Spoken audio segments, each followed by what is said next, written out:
Ya saudara, kita masih di Sapa Bali Pagi Ruang Psikologi dan kita masih akan membahas tentang topik kita hari ini, tentang bagaimana menjaga kesejahteraan psikologis atau well-being orang tua dan anak selama masa pandemi, karena kita sering di rumah aja. Kita akan langsung lagi berbincang dengan Mbak Demira selaku psikolog klinis anak. Tadi kita udah banyak sekali bahas ya di segmen 3 terkait dengan bagaimana the new normal kita yang sudah harus kita adaptasi dari sekarang. Kemudian tadi juga kita sempat singgung sedikit bagaimana sosial media itu juga saat pandemi ini harus lebih diperhatikan ke anak, karena tanpa sadar anak lebih banyak menghabiskan waktunya dengan TV atau mungkin bahkan handphone. Dan sekarang di segmen 4 ini kita akan lebih banyak lagi membahas, sebelum kita ke anak, kita ke orang tuanya dulu. Sebenarnya ada cara tentunya ya untuk kita bisa menjaga kewarasan orang tua. Ya kita bahasnya waras, karena kan saya tidak langsung kita akan menjadi lebih freak out dan sebagainya. Kalau dari psikolog sendiri, gimana tipsnya nih untuk kita bisa menjaga stabilitas emosi kita ya di tengah pandemi ini, khususnya untuk orang tua? Oke, kalau misalkan ya buat orang tua sendiri untuk bisa lebih mengatasi atau meregulasi emosinya, yang pertama biasanya kadang-kadang ya kita tuh suka terlalu cemas atau tegang gitu si badan kita. Jadi lebih penting juga buat kita tuh ada teknik relaksasi gitu loh. Jadi kayak saya ke deep breath gitu, santai dulu sebentar. Terus kayak ada grounding juga, mungkin kita bisa kayak pegang sesuatu ya. Gitu ya, kayak misalkan ada daun ataupun apapun yang di sekitar kita, kayak misalkan kursi ini gimana teksturnya. Jadi kayak membawa kita, oh kita tuh sekarang lagi ada di sini saat ini, lagi di dan aku fine gitu. Jadi tuh kayak teknik grounding, karena kalau misalnya kita lagi cemas tuh kan kita pikirannya kemana-mana sih, kemana-mana, kayak heboh kemana-mana, yang belum terjadi ataupun yang sudah lewat. Betul. Jadi penting banget untuk kita kita sekarang di sini, kita fine, kita sehat sekarang, grounding, apa yang sekarang aku bisa lakukan. Jadi lebih ke menenangkan diri dulu pertamanya, karena kalau masih belum tenang, sulit sekali untuk melakukan tips berikutnya gitu ya, si tahapan-tahapan berikutnya untuk lebih produktif atau untuk misalkan lebih bisa menjaga anak. Itu sulit kalau kitanya sendiri nggak tenang, kita gitu. sendiri belum stabil gitu dari emosi ya. Iya benar banget. Jadi kita harus tenang dulu baru bisa yang lain gitu. Tadi menarik sekali itu teknik grounding gitu ya. Berarti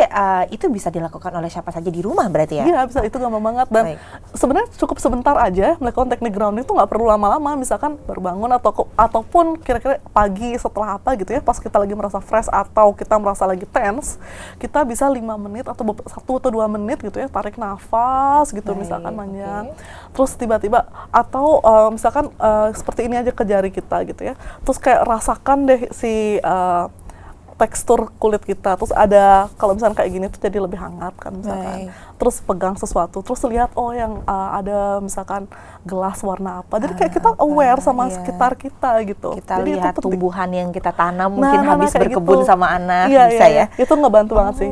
Bisa dipraktekkan juga di rumah. Nah selain itu juga berarti tadi sudah secara teknik gitu ya, ada take a breath, kemudian kita juga ada grounding. Nah untuk hal yang bisa kita lakukan lain itu seperti membaca informasi yang lebih penting lagi selain kita mencari berita-berita tentang kematian, jumlah korban, itu kan menakutkan itu sekali. Kita mengalihkannya mungkin dengan hal lain ya, Mbak Demira ya. Itu seperti apa? Ada banyak hal positif sebenarnya yang bisa kita lakukan gitu ya. Kalaupun kita misalkan mau tetap keep up gitu ya, update, fine, tapi kita harus berkala dan hanya mendengarkan dari memang sumber yang valid, yang reliable gitu. Terus setelah itu juga kan banyak tuh berbagai macam kesempatan parenting ataupun peningkatan kualitas diri gitu, banyak kelas-kelas online nggak sih sekarang yang lebih gampang buat dicari gitu. Live Instagram gitu juga banyak ya. Nah tapi ini harus juga hati-hati ya, karena banyak juga ada kayak kesalahpahaman gitu, kalau kita tuh saat ini harus produktif banget nih, ini tuh waktu yang tepat buat produktif. Ya nggak usah juga tiap hari, nggak juga manusiawi kalau kita terus-terusan produktif, nggak bisa juga. Kita pasti akan merasa ada down, ada capek banget, nggak bisa ngapa-ngapain. Itu fine kalau misalkan pada hari itu Anda merasa agak low gitu ya, low energy, terus mau ngapa-ngapain susah.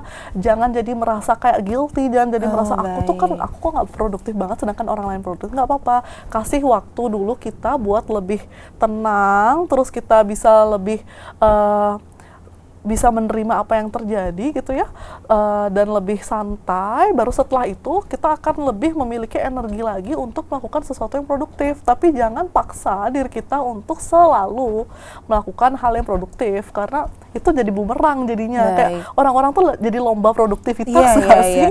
Berarti pada gitu, saat kita bahaya juga. tidak melakukan kegiatan apapun, atau mungkin pada saat kita berpikir merasa bersalah karena tidak produktif, itu berarti tidak nggak apa-apa apa-apa, ya. jangan merasa kayak Jangan memaksa bersalah diri. gitu, iya, jangan memaksa diri. Tahu batasan kita, setiap orang kan beda-beda. Ada memang tipikal orang yang merasa lebih berfungsi atau lebih bahagia ketika dia melakukan sesuatu yang produktif. Tapi walaupun begitu, ada waktu-waktu tertentu di mana dia merasa capek banget, overwhelmed, dan dia merasa pingin menenangkan diri dulu sebentar, dan itu fine, sah-sah aja gitu, nggak apa-apa. Berarti kuncinya adalah kita menerima kalau kita itu juga manusia yang suatu saat juga kita ada masanya untuk istirahat gitu ya. Jadi nggak apa-apa nggak Take a break produktif. itu penting banget Jadi juga. nggak stres juga. Dan kemudian tadi juga kita ingat juga sempat bahas di segmen 2 ya, juga beberapa kegiatan kondusif lain yang bisa dilakukan gitu. Olahraga untuk orang tua. Nah, itu penting juga ya tentunya ya. Zumba mungkin untuk ibu-ibu atau yoga dan sebagainya itu. Tapi biasanya paling mudah untuk dilakukan itu seperti apa? Sebenarnya stretching awal di pagi hari itu gampang banget sih, dan cepet juga kan ya. Misalkan habis bangun pagi gitu ya, stretching sedikit, terus dengan beres-beres rumah itu kan juga udah olahraga banget ya. Karena semuanya mikir aku nggak bisa olahraga karena tempat gym ditutup nih. Nah yang seperti itu ya, kita harus benar, ganti mindset. Olahraga tuh sebenarnya cuman cukup aktif aja gitu, jadi kayak benar-benar coba jalan dulu beberapa, atau nggak misalkan keliling sekitar rumah, jalan-jalan sekitar rumah, ataupun keluar halaman, siram tanaman. Nah, hal-hal kecil tuh sebenarnya ketika kita udah aktif tuh fine. Terus yang kayak tadi yoga tuh kan banyak tuh kelas-kelas yoga online kan, kita bisa yoga online, bisa dengan suami atau istri, dengan pasangan. Gitu. Banyak banget. Nanti anaknya datang, anaknya ikut juga yoga. Oke, jadi banyak hal sebenarnya yang bisa dilakukan oleh orang tua, yang pastinya awalnya adalah menstabilkan emosi dulu ya. Baru kemudian ketika sudah stabil, sudah tenang, baru kita ambil kegiatan berkebun, kemudian itu yoga dan sebagainya. Itu dari orang tua. Kalau anaknya ya, untuk anak sendiri itu seperti apa kita untuk bisa menjaga si anak ini untuk relax gitu, merasa aman, merasa nyaman di tengah pandemi ini, seperti apa? Kalau anak itu, karena dia agak sedikit berbeda cara pandangnya dia dengan orang dewasa gitu ya, cara dia memaknai dunianya itu berbeda. Jadi dia ketika ada sesuatu yang berubah secara drastis, dia tidak merasa aman lagi dong. Kayak karena dia tuh merasa adanya amannya dia itu ketika ada rutinitas yang dia bisa predik gitu ya, dia merasa aman dan nyaman, dan dengan ada orang-orang yang memang dia percaya gitu ada di sana. Makanya penting tadi buat anak-anak, salah satu cara untuk membantu anak merasa aman lagi dan lebih tenang adalah dengan menerapkan rutinitas yang bisa diprediksi sama anaknya, rutinitas baru tadi dan new normal tadi. Jadi bantu mereka untuk membuat adanya rutinitas dan adanya ritme-ritme harian tertentu gitu. Karena kalau terlalu loose nih, bayangin kalau misalnya nggak ada ritme sama sekali, sekali anaknya bisa chaos banget, tiba-tiba udah berantakan banget, dan dia jadi kayak tidak ada yang dinanti gitu. Setiap hari tuh kayak lost aja, hilang aja, nggak ada sesuatu gitu. Tapi kalau misalkan udah ada ritme-ritme tertentu, lebih bisa dia make sense gitu. Oh, jadi lebih aman ini. Sudah ada orang tuaku yang menerapkan ini buat aku merasa aman kayak gitu. Dan intinya pentingnya tidak hanya sekedar kedekatan fisik, tapi attachment itu attachment juga. Benar, quality time sama benar. Kadang-kadang ini tuh juga salahnya orang-orang, sekarang kan aku punya banyak banget waktu ya, kuantitasnya kan harusnya lebih dekat, mungkin itu kan logikanya begitu. Logikanya harus lebih dekat, tapi belum tentu. Kalau misalkan semua anggota keluarga itu terlalu tense, atau mereka tuh juga nggak ada kelekatan yang baik secara emosional dengan anak dan orang tua itu ya, malah jadi konflik kan di rumah gitu. Jadi sebenarnya nggak apa-apa, semua orang tuh nanti berkegiatan di waktu-waktu tertentu, tetapi memang ada satu waktu yang mereka berkegiatan bersama untuk menumbuhkan si kualitas interaksinya mereka kayak gitu. Berarti tidak selalu dengan di rumah saja ini tiba-tiba langsung bisa dekat secara alami, enggak. Kita Nggak harus juga, bergerak ya, harus juga tetap- berarti ya. tetap usaha. Harus usaha juga, Iya. harus aware juga ya, terutama dengan anak, Iya, dengan iya. keluarga. Wah, itu tipsnya bagus sekali. Dan terakhir juga kita ingin info juga ke pemirsa di rumah nih. Untuk kan Mbak Nimira sendiri juga dari HIMSI Bali, Iya. ya kapan nih kita harus mengunjungi profesional untuk menghadapi pandemi ini, dan mungkin nanti bisa di-share juga untuk layanan HIMSI yang diberikan oleh masyarakat. Silakan Mbak Nimira. Oke, jadi kalau misalkan kita kan sekarang saat-saat yang sangat tidak pasti nih buat kita pasti merasa berbagai macam emosi ada di kita.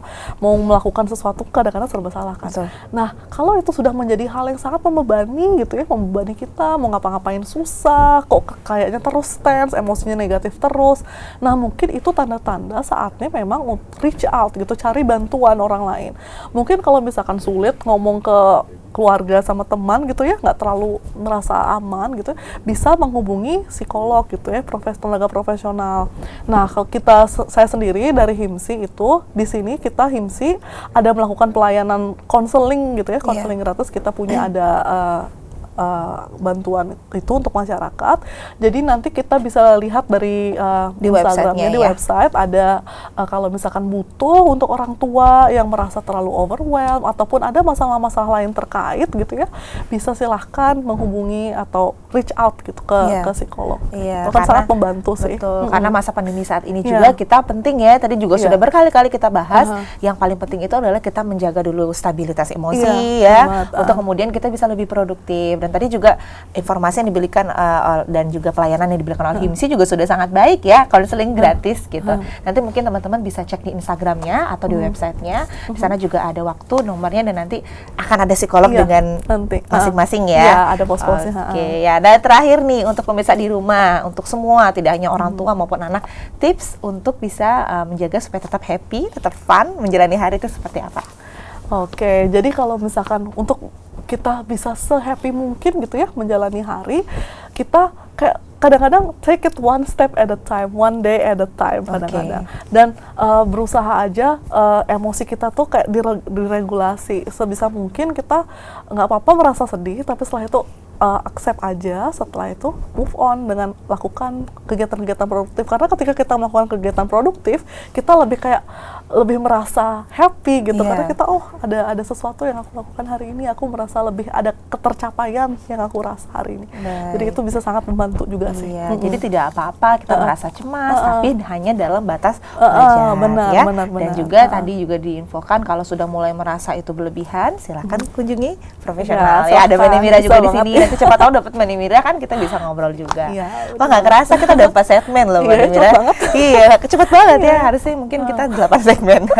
Nggak ada, tapi terima kasih banyak Mbak Nimira atas waktunya. Mudah-mudahan tadi apa yang sudah kita sampaikan tentang parenting, kemudian tentang bagaimana kita mengolah kecemasan kita, khususnya untuk orang tua dan juga anak yang semakin sering ada di rumah. Semoga apa yang setelah kita sampaikan tadi juga bisa diserap oleh masyarakat. Terima kasih banyak Mbak Nimira. Mudah-mudahan nanti kita bisa ngobrol lagi ya. Oke. Nah, saudara, itu dia tadi perbincangan saya dengan Mbak Nimira selaku psikolog klinis anak tentang bagaimana kita menjaga kesehatan psikologis di tengah pandemi COVID-19 selama di rumah aja antara orang tua dan juga anak. Dan itu ingin kembali mengingatkan juga kepada seluruh pemirsa di rumah untuk tetap follow Instagram kami di Kompas TV Dewata, dan juga jangan lupa untuk menyaksikan tayangan Sapa Bali Pagi Ruang Psikologi di channel YouTube kami di Kompas TV Dewata. Dan mewakili setiap kru yang bertugas, kami mengucapkan terima kasih atas perhatian dan juga kebersamaan Anda. Selamat pagi, selamat beraktivitas. Jangan lupa untuk tetap melakukan protokol COVID-19 yang telah diterapkan oleh pemerintah. Om Santi Santi Santi Om.